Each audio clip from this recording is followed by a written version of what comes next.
Actually మనం ఎప్పుడు అంతర్వేది గుడికి వెళ్తే డైరెక్ట్ స్వామివారి దగ్గరికే వెళ్తాం. కాకపోతే ఈ చుట్టూ ఉన్న గుడిని కూడా ఒకసారి దర్శించుకోవడానికి ట్రై చేయండి.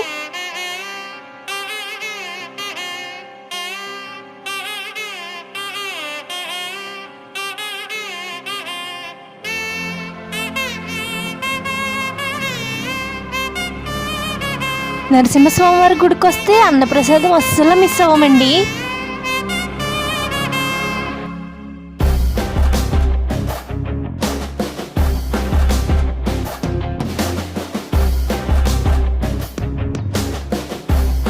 మా అంతర్వేది అన్నప్రసాదానికి ఊరికి లడ్డూకి సెపరేట్ ఫ్యాన్ బేసే ఉందండి. చిన్నప్పటి నుంచి ఇప్పటి వరకు గుడి వెనకాల ప్రాంగణంలో ఉన్న తాంబేళ్లు చూడడానికి చాలా ఎక్సైట్ అవుతామండి.